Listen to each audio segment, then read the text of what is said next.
Good morning, dear friends. Happy Earth Day Sunday. We are glad to have you with us this beautiful spring morning. It's a bit windy here. We are so missing all of you. If I just close my eyes, I can see all of you out in front of me in our sanctuary. For those who are visiting with us, we are glad to have you with us and hope that you will continue to tune in on Sunday morning. Please take a moment and let us know that you are here. You can sign the comment section just below or go to our website www.stayopen.org/virtual friendship tablet. We are so happy that you are with us on this Earth Day morning. We hope that this service of love and light will help you as you journey through the days ahead. This spring morning, I'm reminded of a beautiful old hymn. For the beauty of the earth, for the beauty of the skies, for the love which from our birth over and around us lies, for the beauty of each hour of the day and of the night, sun and moon and stars of light, source of all, to thee we raise this our hymn of joyful praise. Thank you for being with us. Happy Earth Sunday.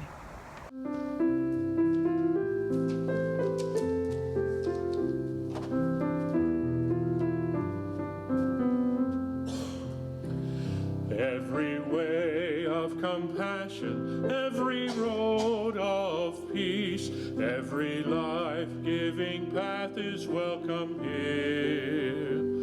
Every way of compassion, every road of peace, every life-giving path is welcome here. We are different and the same, naming holy many names. Every way of compassion, every road of peace, every life-giving path is welcome here. Good morning and welcome. Let us come together in community.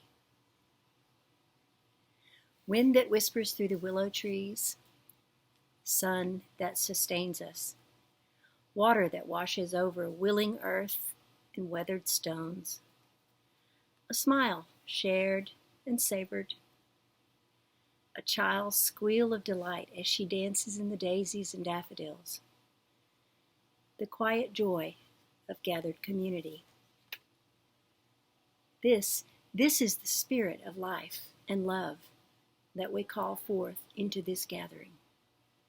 May this spirit infuse our hearts, fill our souls, and carry us forward like a wave on the ocean as we enter now into this sacred time and space. Come, let us worship together. This is a sacred world, and to my listening ears, I'll All nature sings and round me rings the music of the spheres. This is a sacred world. I rest me in the thought of rocks and trees, of skies and seas, of thanks for wonders wrought. This is a sacred world. The birds their carols raise, the morning light, the lilies white, divine in all their ways. This is a sacred world, entrusted to our care.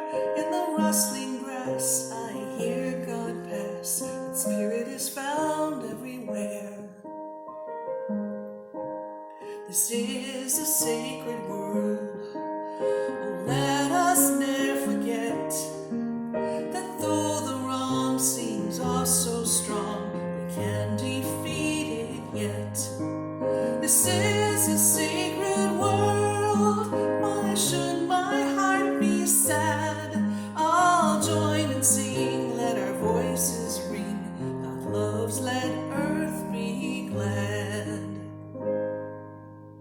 Spirit life breathing in the thunder booms, in flashing crackling lightning, and in the raindrops watering baby seeds, in the plaintive call of the coyote, in the chirping of crickets and frogs, and in the windy whir of a hummingbird's wings, in the running rivers, in the ocean surfing to the shore, and in the fish that leap a flash of silver fins, in the scent of night jasmine, in the aroma of the rose, and in the rainbow colors of wildflowers dancing across the hills. Spirit life breathing in nature's every hour and season and creature, and in you and me. Come now into sacred space, where the breath is life and the breath is love. Be centered now in the heart of spirit.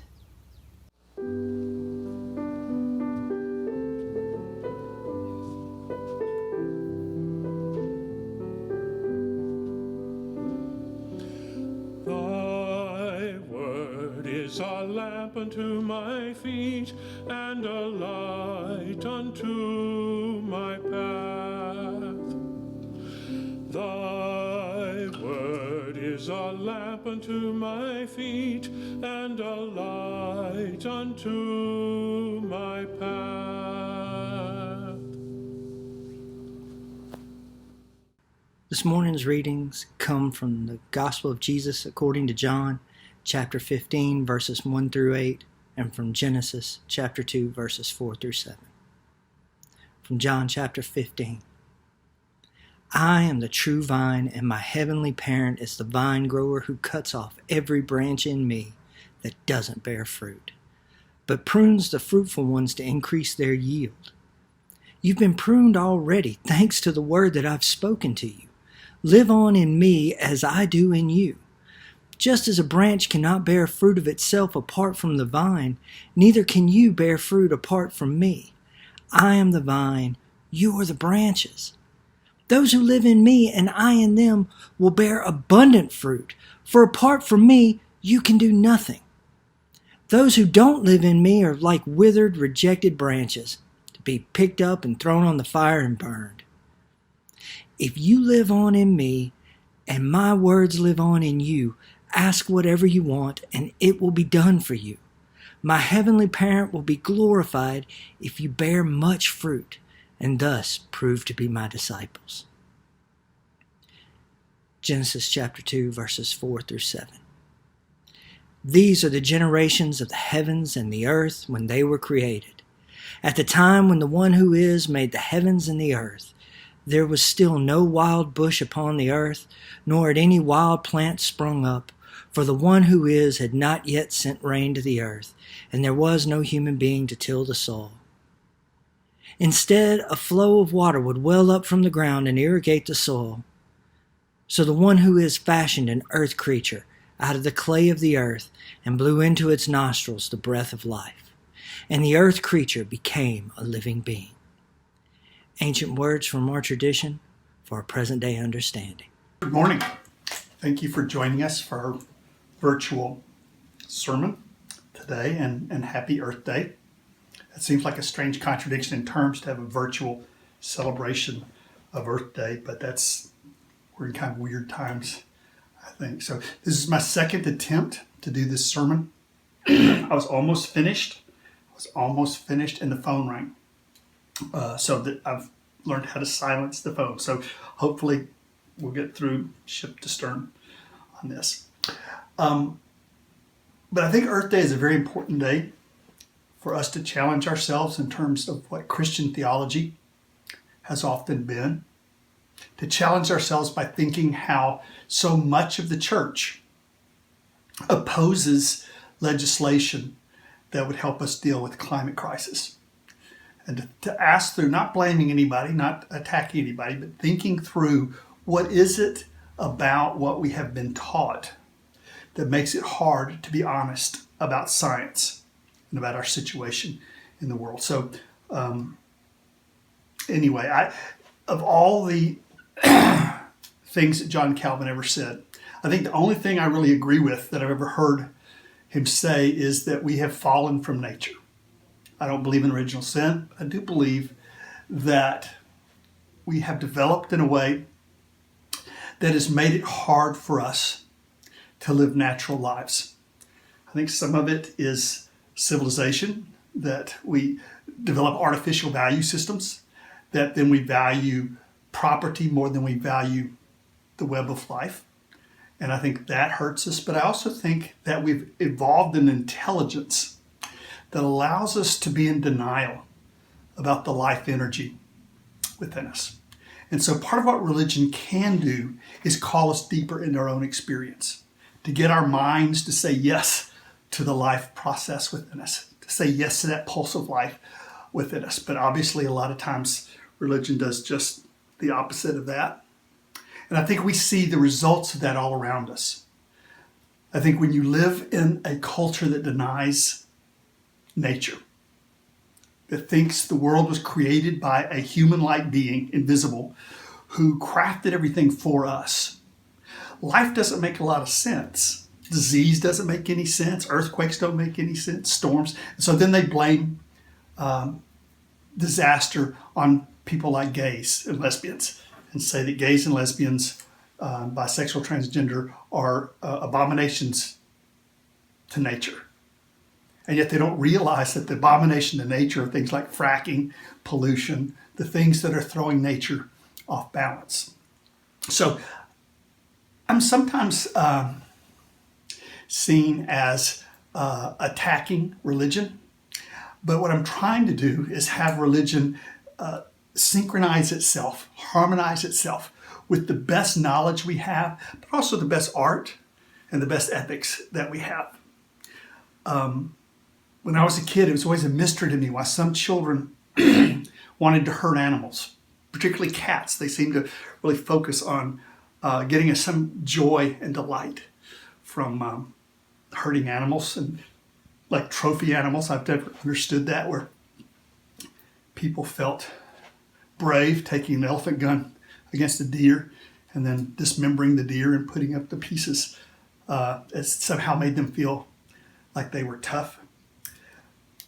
I think our president, I don't know what he thinks or feels internally, but certainly his rhetoric, I think, has played off of this kind of fallenness away from nature.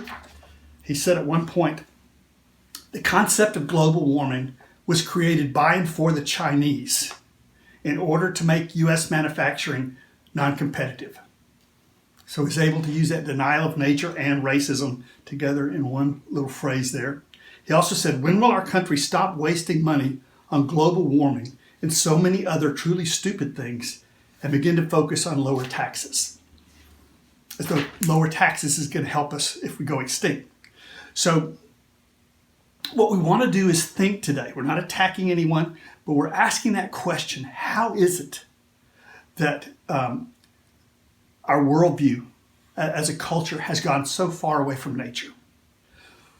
As a Christian, we ask the question then, what is about Christianity that has made that possible? And if you're not a Christian, if you're not religious, we still need to ask that question, because we're all affected. When a religion is the dominant religion in a culture and it has political power, then we all have to deal with it. That's a problem for all of us.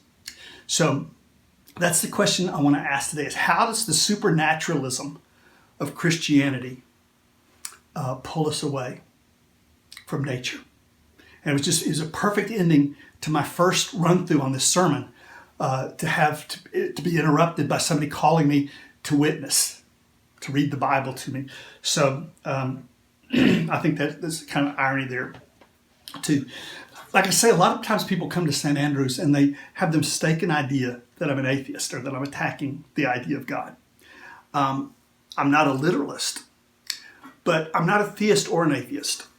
I believe that there is a mystery to the universe, and I think it's right there. You can be scientific and still be struck with overwhelming reverence for what is there.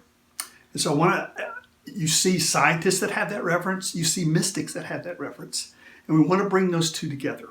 We want to be both scientific and reverent. And I think when we look at Scripture with that attitude, it speaks to us much more profoundly. The story in Genesis is pretty ridiculous if you think it's literal. That a humanoid, invisible being, how can you be invisible and also be in human shape? Who knows? But crafted Adam out of the clay and then breathed life into it. Literally, that's what it says. But if we look at it as mystical poetry, nature mysticism, then it's very informative, because we do come from the earth. We are evolved from the earth. The word Adam plays off of both human and the earth. If we were to translate into English, the guy's name would be Clay or Dusty. Right, you have a human being being crafted. Clearly, we need something that has the whole human situation, so not just male. But in the poetry, it's a guy named Adam. If it was like Clay or Dusty, then you'd realize it's both personal, but it's also cosmic. It's something bigger than just the individual that's there. This is the way it's expressed in different poems. This is Adam Watts, who said, "We do not come into this world, we come out of it, as leaves from a tree. As the ocean waves," in quotes, "the universe peoples. Every individual is an expression of the whole realm of nature, a unique action of the total universe." Einstein said something very similar when he said, "Our task must be to free ourselves by widening our circle of compassion, to embrace all living creatures and the whole of nature and its beauty."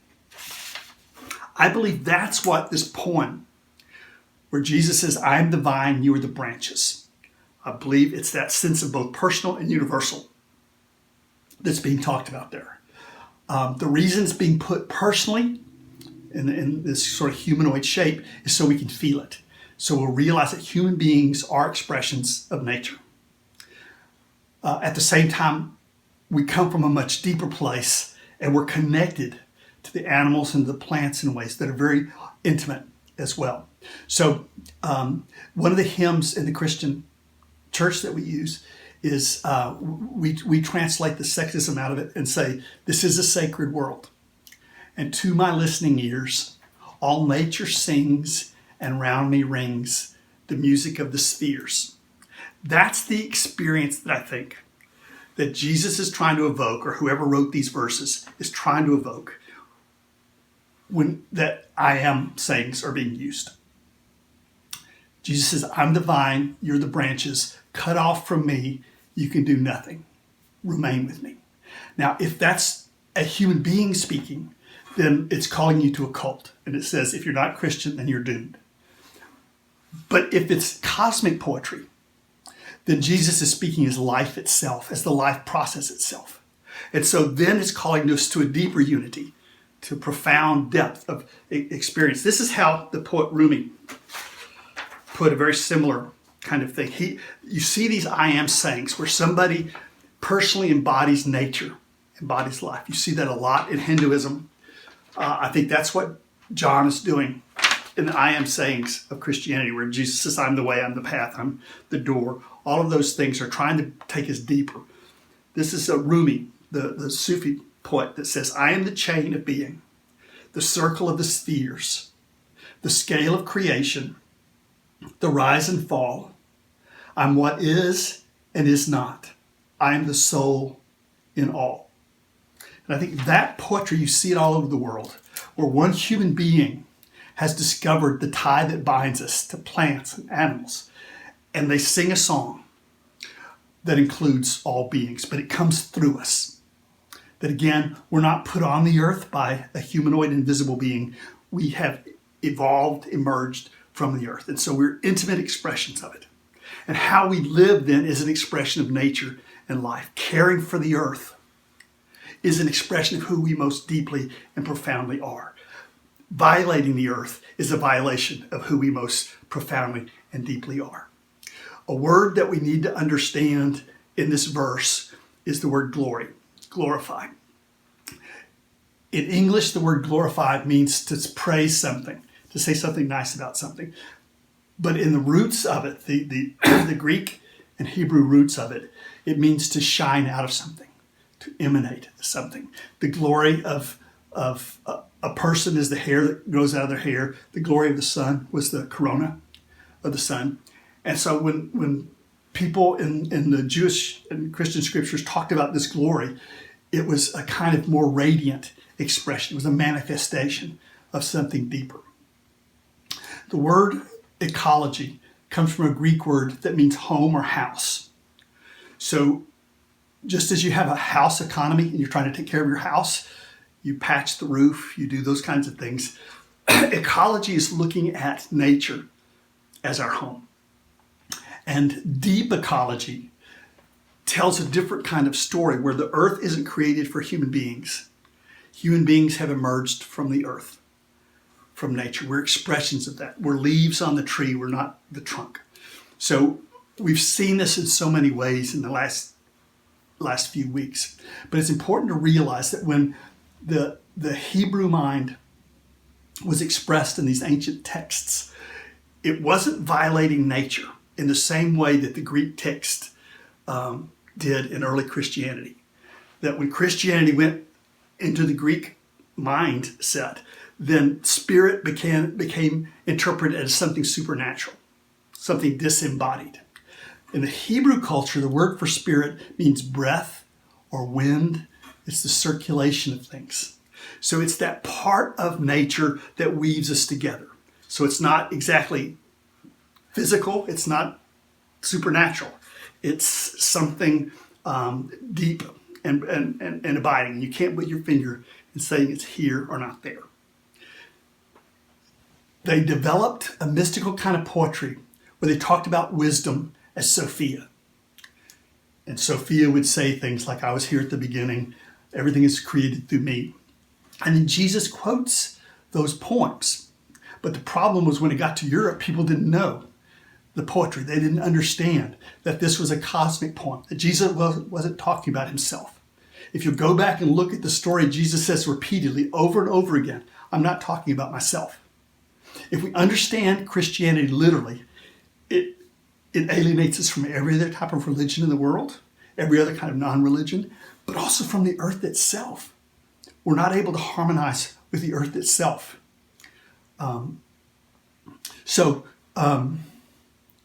As I say, Rumi sang that song, Krishna sang the song, John has Jesus sing that song, where somebody expresses the cosmic wisdom. But they're not talking about themselves. They're talking about the tie that binds everything together.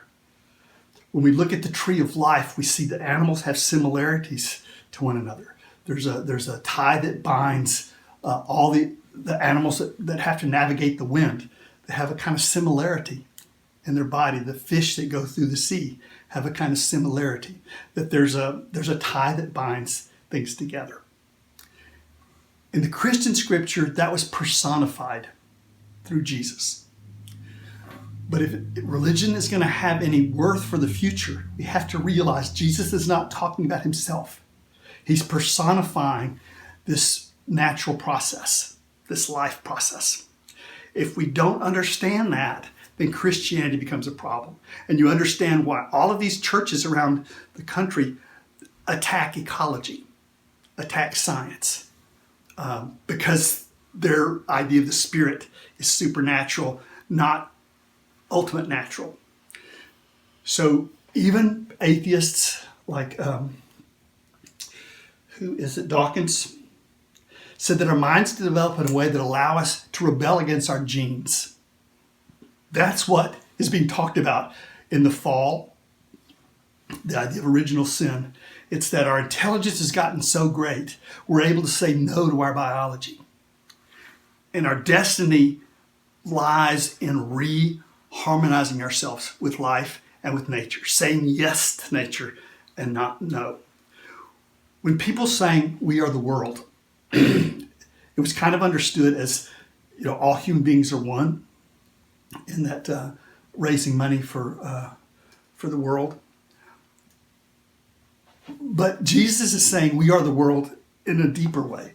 Is saying that we are one with the plants, the animals, the processes of nature, the wind, water, are all part of our home. And so on the strange Earth Day sermon that's being projected out virtually, almost a contradiction in terms, but it calls us to think more deeply and profoundly about the religion we've been given and how it helps and how it hurts. And I think being a healthy religion, whether you're Christian or not, whether you're religious or not, to join in that conversation.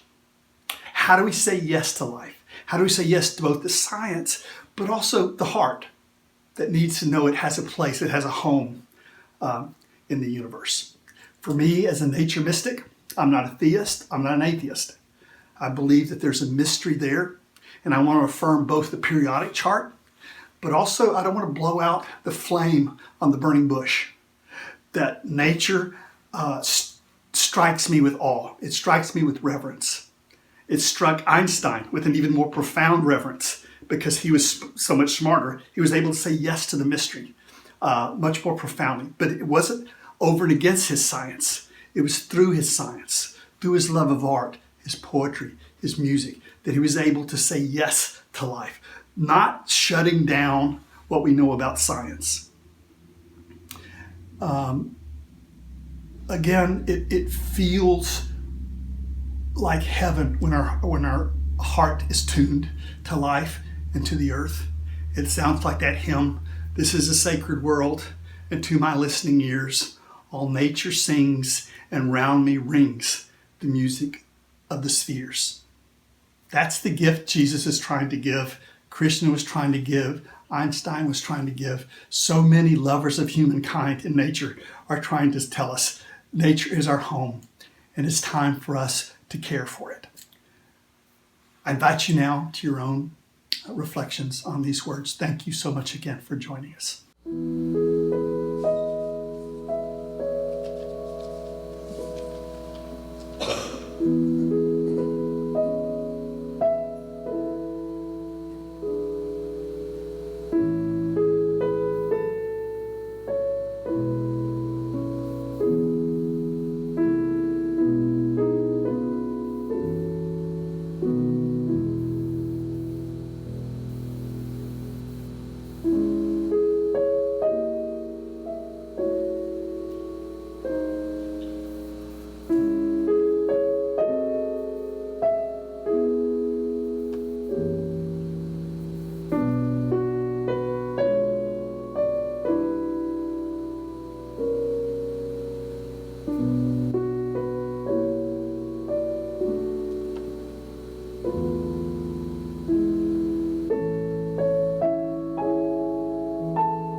Hello, everyone.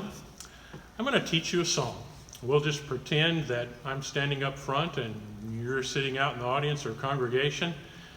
And I'm going to tell you the words and I'm going to sing it for you, and then I'll have you join in wherever you are, and we'll learn it together. This is a song called Spirit Binds Us Together. I wrote it as a reminder that our connections to each other transcend time and space. We don't have to be together to be bound together by spirit. And it's for everyone that's been affected by coronavirus this year, and in memory of those who have died, and a reminder that we can tell stories to each other, so even those that have passed on can remain in our hearts and minds through our stories we tell to each other. The first verse says, Spirit binds us together when our bodies are apart. Listen to me sing it. Spirit binds us together when our bodies are apart. All right, you try it. Spirit binds us together when our bodies are apart. Spirit binds us together when our bodies are apart. The next verse starts the same and then goes just a little bit higher. Spirit binds us together, mind to mind and heart to heart. Listen to me. Spirit binds us together, mind to mind and heart to heart. The next verse kind of goes up and back down, says, reaching long, holding strong, sacred thread that none can sever. And then in our thoughts, prayers, and stories, Spirit binds us together. Listen to me, and then I'll ask you to join in. Reaching long, holding strong, a sacred thread that none can sever. In our thoughts, prayers, and stories, Spirit binds us together. All right, let's try those last two lines. Reaching long, holding strong, a sacred thread that none can sever. In our thoughts, prayers, and stories, Spirit binds us together. Reaching long, holding strong, a sacred thread that none can sever. In our thoughts, prayers, and stories, Spirit binds us together. All right, let's try the whole thing just a couple of times through. Spirit binds us together when our bodies are apart.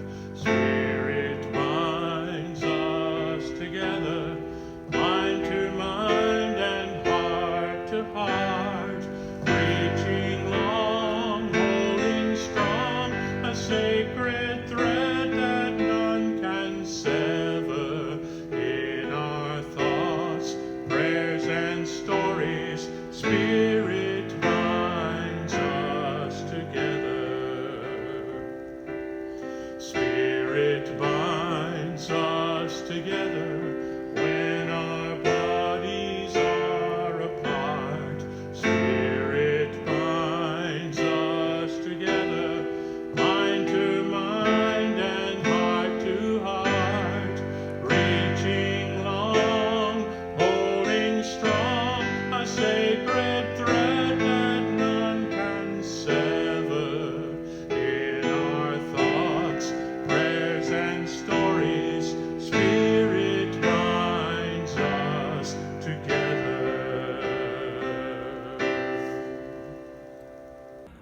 We join together this day with loving hearts, hands, and minds, embracing the interconnected web of water, air, and earth. We light a fire of sustaining hope, ever bright with love and justice. May we bring forth this day new wisdom, strength, and courage to create a new world, not of wealth, but of well-being. A world of new peace and abundance for all. As we give thanks for this earth, our shared and singular home, may we dedicate ourselves to its ongoing care. Rising to the calls deep within us and all around us, may we respond today and always with courage and with love. I invite you to use this time of our worship service to contemplate the ways that you can respond to the call of a wounded world. If you would like to make a donation to St. Andrew's Presbyterian Church, you may do so by going to our website, staopen.org, or by following the link in the video description. Amen.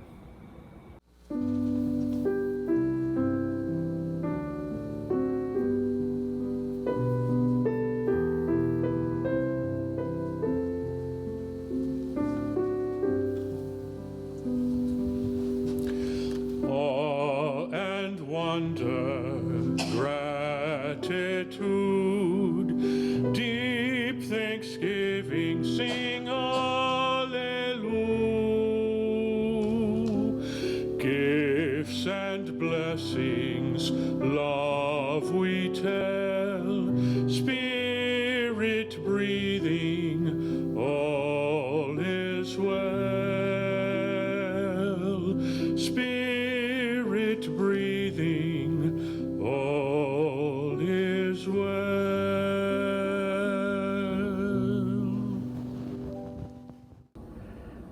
As we prepare our hearts and minds to enter into a time of prayer, contemplation, and meditation, we lift up some particular needs in our community for special attention in our hearts this week. Bill, who is on hospice care at home, all those separated from loved ones, those anticipating surgery, and those with chronic illness. Now please join me in prayer. O power of springtime, spirit of green grasses and warm breezes, divine power of creativity, of birth, of life renewed, you sing all around us at this time. The birds call your sacred name. Buds burst forth with your vestment. The sun reaches higher into the sky, shining the light of this new day through the windows of your cathedral, this world. O power of springtime, forgive us our speediness and our racing before your eternal grace, that we do not see the miracle world we share. Open our eyes with your warmth and our hearts with your beauty. Slow our minds with awe and wonder.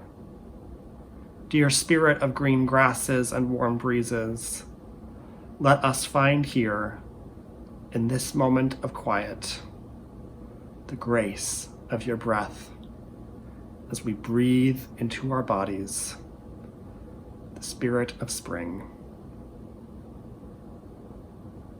And now, as children of God, we pray the prayer that Jesus taught us, saying, God who cares for us, the wonder of whose presence fills us with awe, let kindness, justice, and love shine in our world. Let your secrets be known here as they are in heaven. Give us the food and the hope that we need for today. Forgive us our wrongdoing as we forgive the wrongs done to us. Protect us from pride and from despair and from the fear and hate which can swallow us up.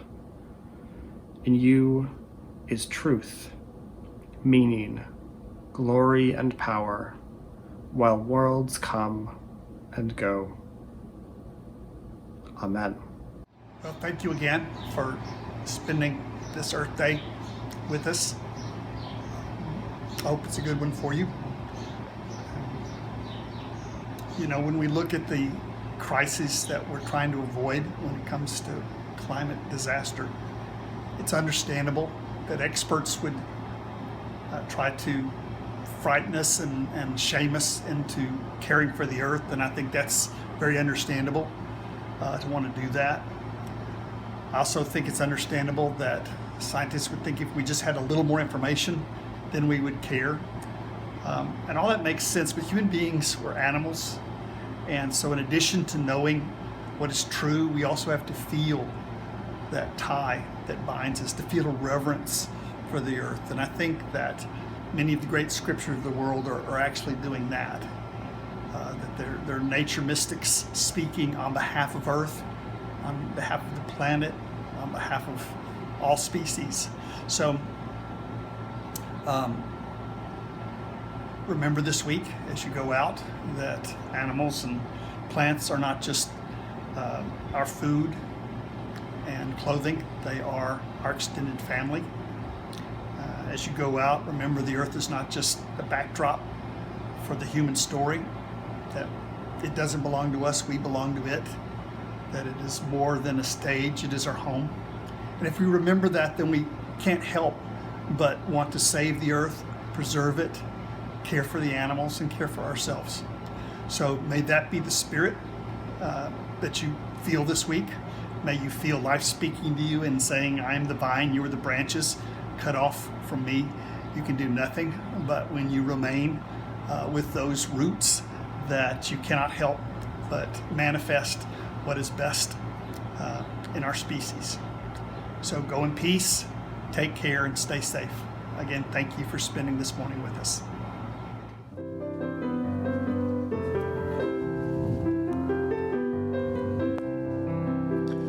We are the ones we've been waiting for. We can't hold back anymore. God, who is faithful, will give us all the courage to answer the call. These are the times we've been waiting for. We can't hold back anymore. God, who is faithful, will give us all the courage to answer the call. The courage to answer the call.